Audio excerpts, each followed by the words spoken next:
Hi students, എന്റെ പേര് Jinu. Focus tuition സെന്ററിന്റെ മൈക്രോ ട്രിക്സ് ക്ലാസ്സിലേക്ക് ഏവർക്കും സ്വാഗതം.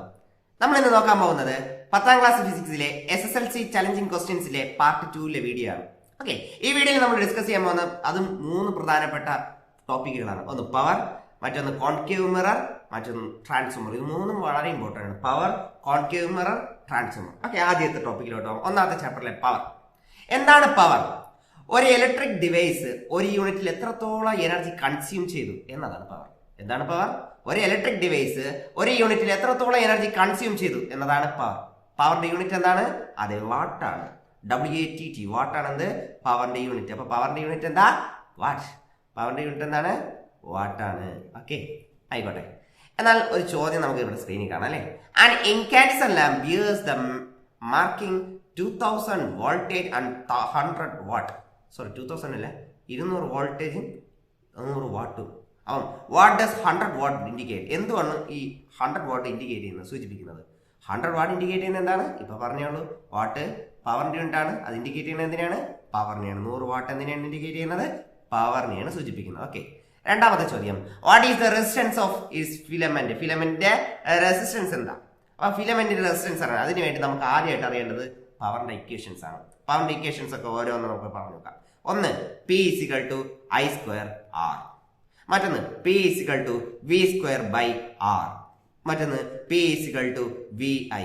ഈ ഒന്ന് ഇക്വേഷൻ നോക്ക്. ഇതിൽ ഏതാണ് റെസിസ്റ്റൻസുമായിട്ട് ബന്ധപ്പെട്ട്, വോൾട്ടേജും റെസിസ്റ്റൻസുമായി ബന്ധപ്പെട്ട് കിടക്കുന്ന ഇക്വേഷൻ? കാരണം എന്തുകൊണ്ട് കറണ്ട് എടുത്തില്ല? ക്വസ്റ്റ്യനിൽ കറണ്ട് തന്നിട്ടില്ല. വോൾട്ടേജും പവറും പിന്നെ റെസിസ്റ്റൻസ് എത്രയെന്നല്ല ചോദ്യം. അപ്പൊ വോൾട്ടേജും പവർ റെസിസ്റ്റൻസും വേണ്ട ഫോർമുല ഏതാണ്? രണ്ടാമത്തെ ഫോർമുല അല്ലേ. അപ്പൊ ഫോർമുല എന്താണ്? P = V²/R. അപ്പൊ P = V²/R എന്ന ഫോർമുല എടുത്തു. കാണേണ്ടത് R ആണ്. R തൂക്കിയെടുത്ത് ഇപ്പുറത്തിടാം. P നമുക്ക് എന്തെടുക്കാം? താഴോട്ട് എടുക്കാം. അപ്പൊ V²/P എന്ന ഇക്വേഷൻ മാറും. ഓക്കെ, ഇക്വേഷൻ മനസ്സിലായെന്ന് വിചാരിക്കുന്നു. അപ്പൊ R കണ്ടുപിടിക്കുന്ന ഫോർമുല R = V²/R. അപ്പൊ V എന്ന് വെച്ചാൽ ഇവിടെ തന്നിട്ടുണ്ട് 200 പവർ എത്രയാണ്? 100. നോക്കണം, 2 താഴെ 2 പൂജ്യം ഉണ്ട്, മുകളിലും 2 പൂജ്യം ഉണ്ട്. ആ 2 പൂജ്യം വെട്ടി കളഞ്ഞു. ബാക്കി ഇനി എത്ര? 200 × 4. 200 × 2 എത്ര കിട്ടും? 200 ഇരട്ടി 400 ഓം. എന്തുകൊണ്ട് ഓം എന്ന് വന്നു? റെസിസ്റ്റൻസിന്റെ യൂണിറ്റ് ആണ് ഓം. ഓക്കെ, അപ്പൊ നമുക്ക് റെസിസ്റ്റൻസ് കിട്ടി. ഫിലമെന്റ് റെസിസ്റ്റൻസ് എത്ര കിട്ടി? 400 ഓം എന്ന് കിട്ടി. അപ്പൊ ഒന്നാമത്തെ ചോദ്യം എന്താണ് 100 വാട്ട്? അത് പവറിനെ സൂചിപ്പിക്കുന്നു. ഇവിടുത്തെ റെസിസ്റ്റൻസ് കണ്ടുപിടിക്കണമെങ്കിൽ നമുക്ക് ഫോർമുലകൾ അറിയണം. P = I²R, P = V²/R, P = VI. അതിൽ രണ്ടാമത്തെ ഫോർമുല ഓപ്റ്റ് ചെയ്തു. അതിൽ R കണ്ടുപിടിച്ചപ്പോൾ R = V²/P എന്ന് കിട്ടി. V² 200 × 200 ആ 100ലെ 2 പൂജ്യം, 200 2 പൂജ്യം വെട്ടി പോയപ്പോൾ നമുക്ക് എത്ര കിട്ടി? 400 ഓം കിട്ടി. ഓക്കെ, അതൊക്കെ ഇരിക്കട്ടെ. ഈ ഫിലമെന്റ് എന്ന വാക്ക് കണ്ട, ഫിലമെന്റ് വാക്ക്. അപ്പൊ ഇൻകാൻഡിസ് ലാമ്പിൽ നമ്മൾ ഫിലമെന്റ് ഉപയോഗിക്കുമല്ല. ഈ ഫിലമെന്റ് ഏത് ഫിലമെന്റാണ് ഉപയോഗിക്കുന്നത്? ടങ്സ്റ്റൻ എന്ന ഫിലമെന്റ് ആണ് ഉപയോഗിക്കുന്നത്. ഈ ടങ്സ്റ്റൻ എന്ന ഫിലമെന്റിന്റെ പ്രത്യേകത എന്താണ്?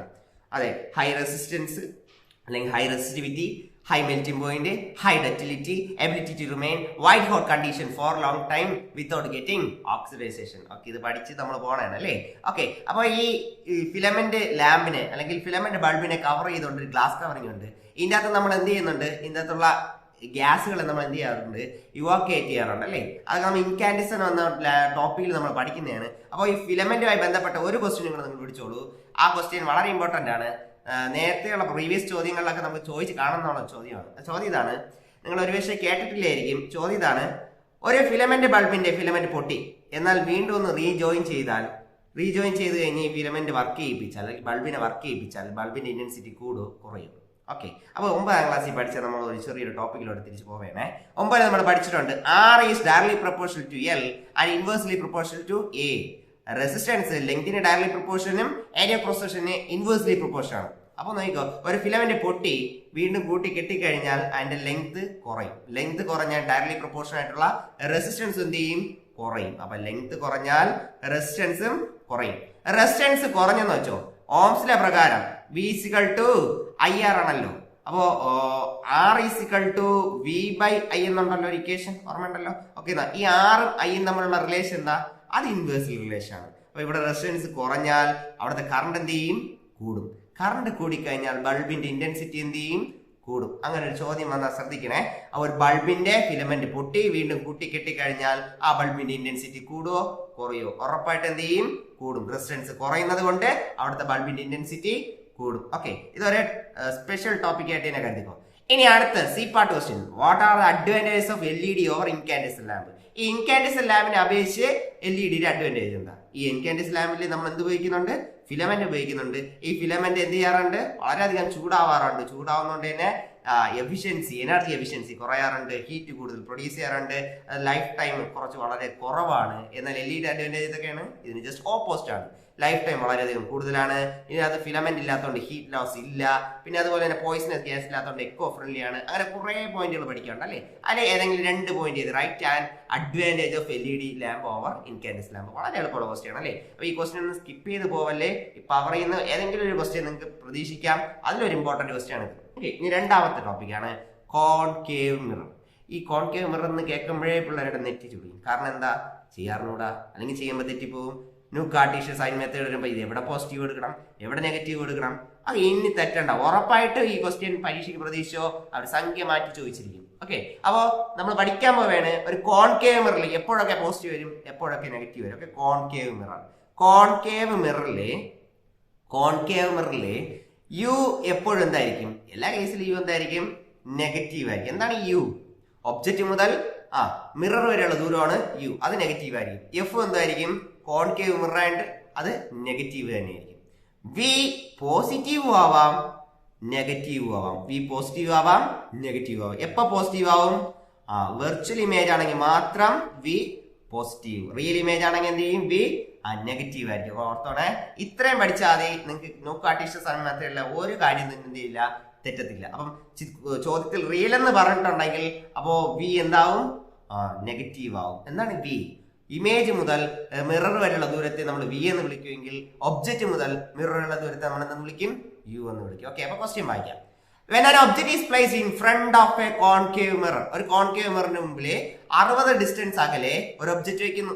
ഒരു ഒബ്ജക്റ്റ് വെച്ച് കഴിഞ്ഞാൽ അത് കാണിക്കുന്ന ലെറ്റർ ഏതാണ്? ഒബ്ജക്റ്റും മിററും തമ്മിലുള്ള ദൂരത്തെ കാണിക്കുന്ന ലെറ്റർ ആണ് യു. അത് എത്രയാണ്? 60 സെന്റിമീറ്റർ.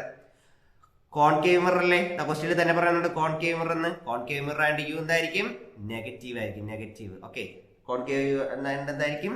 നെഗറ്റീവ് ആയിരിക്കും. നെഗറ്റീവ്. ഓക്കെ, അപ്പൊ -60 സെന്റിമീറ്റർ.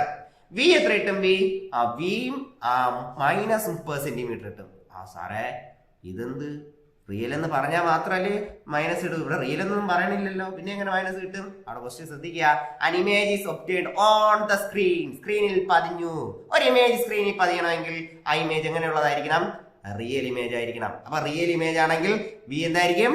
നെഗറ്റീവ് ആയിരിക്കും. ഇനി പഠിച്ചോ, ഓൺ ദ സ്ക്രീൻ എന്നോ അല്ലെങ്കിൽ സെയിം സൈഡ് ഒബ്ജക്റ്റ് വെച്ച് അതേ സൈഡിൽ തന്നെ ഇമേജ് ഉണ്ടായെന്ന് പറഞ്ഞാലോ എന്തായിരിക്കും? ആ ചിത്രം റിയൽ ഇമേജ് ആയിരിക്കും. അല്ലെങ്കിൽ ഇൻവേർട്ടർ എന്നോ എന്തെങ്കിലും ഒരു ക്ലൂ തരും. ആ ക്ലൂവിൽ പിടിച്ച് കയറിക്കണം. വി ഇവിടെ എന്തുകൊണ്ട് നെഗറ്റീവായി? അത് റിയൽ ഇമേജ് ആയിട്ട് നെഗറ്റീവായി. ഇപ്പൊ ഫോക്കൽ ലെങ്തിൽ കാണേണ്ട ഫോർമുല.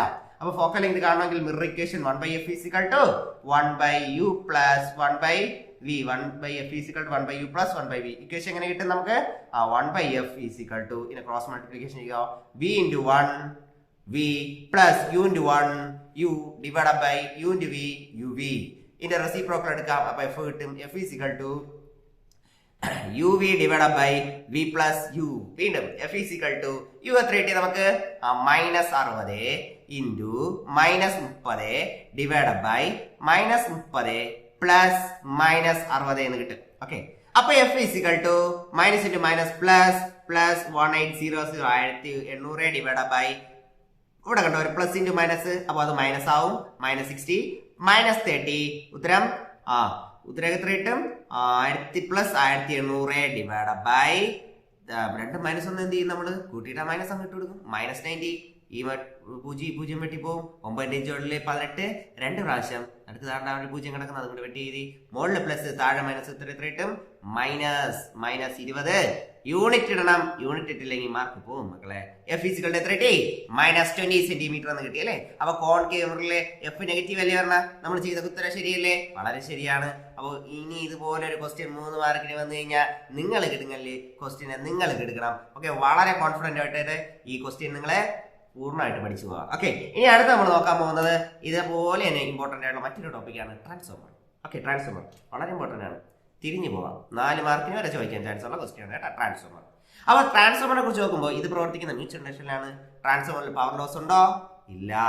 അത് പ്രൈമറിയിൽ എത്ര വോൾട്ടേജ് ഉണ്ടോ അത്രയും തന്നെ, പ്രൈമറിയിൽ എത്ര വാട്ട് ഉണ്ടോ അത്രയും തന്നെ ആയിരിക്കും സെക്കൻഡറിയിലുള്ള പവറിന് വ്യത്യാസമില്ല. ഓക്കെ, ട്രാൻസ്ഫോമർ രണ്ട് തരമുണ്ട്. ഒന്ന് സ്റ്റെപ്പ് അപ്പ് ട്രാൻസ്ഫോമർ, മറ്റൊന്ന് step down transformer. Okay, transformer രണ്ട് തരം, സ്റ്റെപ്പ് അപ്പ് ട്രാൻസ്ഫോമറും സ്റ്റെപ്പ് ഡൗൺ ട്രാൻസ്ഫോമറും. ഓക്കെ, അപ്പോൾ നമ്മൾ ഇപ്പോൾ തന്നെ പഠിക്കുകയാണ് step up transformer step down transformer തമ്മിലുള്ള വ്യത്യാസം. ഇവിടെ നോക്കുക, രണ്ട് തരത്തിലുള്ള ട്രാൻസ്ഫോമർ തന്നിട്ടുണ്ട്, സ്റ്റെപ്പ് അപ്പും സ്റ്റെപ്പ് ഡൗണും. ഇതിൽ ചുറ്റുകളുടെ എണ്ണം വെച്ചാണ് നമ്മൾ ട്രാൻസ്ഫോമർ തിരിച്ചറിയുക. നമുക്ക് നോക്കാം, എപ്പോഴും ഔട്ട്പുട്ട് വേണം നമ്മൾ കുറച്ചും കൂടെ കാര്യമായിട്ട് നോക്കാൻ കേട്ടോ. ഔട്ട്പുട്ടിൽ ചുറ്റുകളുടെ എണ്ണം കൂടിക്കഴിഞ്ഞാൽ അതിന്റെ അർത്ഥം അവിടെ വോൾട്ടേജ് കൂട്ടുന്നു. വോൾട്ടേജ് കൂടിക്കഴിഞ്ഞാൽ ഔട്ട്പുട്ടിൽ അല്ലെങ്കിൽ സെക്കൻഡറിയിൽ വോൾട്ടേജ് കൂടിക്കഴിഞ്ഞാൽ അത് സ്റ്റെപ്പ് അപ്പ് ട്രാൻസ്ഫോമർ ആണ്. ഇവിടെ നോക്ക്, രണ്ടാമത്തെ ചിത്രത്തിൽ സെക്കൻഡറി കോയില് ചുറ്റുകളുടെ എണ്ണം കുറവല്ലേ, അതിന്റെ അർത്ഥം ചുറ്റുകളുടെ എണ്ണം കുറഞ്ഞാൽ വോൾട്ടേജ് കുറയുന്നു. വോൾട്ടേജ് കുറഞ്ഞു കഴിഞ്ഞാൽ അത് സ്റ്റെപ്പ് ഡൗൺ ട്രാൻസ്ഫോമർ. ഓക്കെ, പഠിച്ചോ. അപ്പം ആദ്യത്തെ സ്റ്റെപ്പ് അപ്പ് ട്രാൻസ്ഫോമറിന്റെ പ്രത്യേകത പഠിക്കാം. ഞാൻ സെക്കൻഡറി കോയിൽ മാത്രമേ പറയുന്നുള്ളേ. അപ്പം വോൾട്ടേജ് സെക്കൻഡറി കോയിൽ കൂടുതലാണ്, number of turns secondary coil കൂടുതലാണ്. എവിടെ വോൾട്ടേജ് കൂടുമോ അവിടെ കറണ്ട് കുറവായിരിക്കും.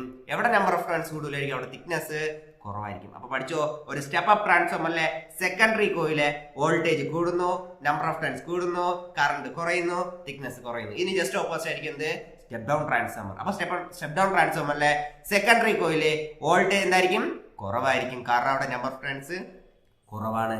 എവിടെ വോൾട്ടേജ് കുറവായിരിക്കും അവിടെ കറണ്ട് കൂടുതലായിരിക്കും. കറണ്ട് കൂടുമെങ്കിൽ തിക്നെസ്സും കൂടുതലായിരിക്കും, അല്ലെങ്കിൽ നമ്പർ ഓഫ് ടേൺസ് കുറഞ്ഞുകൊണ്ട് തിക്നെസ്സും കൂടുതലായിരിക്കും എന്ന് നമുക്ക് പഠിക്കാം. ഓക്കെ, അപ്പം സ്റ്റെപ്പ് അപ്പ് ട്രാൻസ്ഫോമറും സ്റ്റെപ്പ് ഡൗൺ ട്രാൻസ്ഫോമറും തമ്മിലുള്ള വ്യത്യാസം മനസ്സിലായ മക്കളെ. ഓക്കെ, ഇത് ഇവിടെ നിന്ന് ഒരു കണക്കും കൂടെ ഉണ്ട്. അതിന്റെ ഫോർമുല നിങ്ങൾക്ക് അറിയായിരിക്കും, VS/VP സമം NS/NP. വിയും അതായത് വോൾട്ടേജ് നമ്പർ ഓഫ് ടേൺസ് ആണെങ്കിൽ ആ ഫോർമുല ഉപയോഗിക്കുക. മറ്റൊന്ന് VS/VP സമം IP/S, വോൾട്ടേജും കറണ്ട് ആണെങ്കിൽ ആ ഫോർമുല ഉപയോഗിക്കുക. അതും കൂടെ ഒന്ന് നോക്കണം, വളരെ ഇമ്പോർട്ടന്റ് ആണ്. നമ്മൾ ഇന്ന് മറ്റൊരു ക്വസ്റ്റ്യനിലോട്ടാണ് പോകുന്നത്. ക്വസ്റ്റ്യൻ ഇതാണ്, some characteristics of step up transformer and step down transformer are given in below. Select the statement suitable for step up transformer. താഴെ സ്റ്റെപ്പ് അപ്പ് ട്രാൻസ്ഫോമറിന്റെയും സ്റ്റെപ്പ് ഡൗൺ ട്രാൻസ്ഫോമറിന്റെയും കുറച്ച് സ്യൂട്ടബിൾ ആയിട്ടുള്ള സ്റ്റേറ്റ്മെന്റുകൾ തന്നിട്ടുണ്ടെങ്കിലും സ്റ്റെപ്പ് അപ്പ് ട്രാൻസ്ഫോമറിന്റെ പ്രധാനപ്പെട്ട സ്യൂട്ടബിൾ ആയിട്ടുള്ള പോയിന്റുകൾ സ്റ്റേറ്റ്മെന്റുകൾ ഏതൊക്കെയാണ് ചോദ്യം. ഓക്കെ, നമുക്ക് നോക്കാം. Primary voltage is greater than secondary voltage. Secondary വോൾട്ടേജിനെക്കാളും പ്രൈമറി വോൾട്ടേജ് കൂടുതലാണ്. നമുക്ക് ചിത്രത്തിൽ നോക്കാം.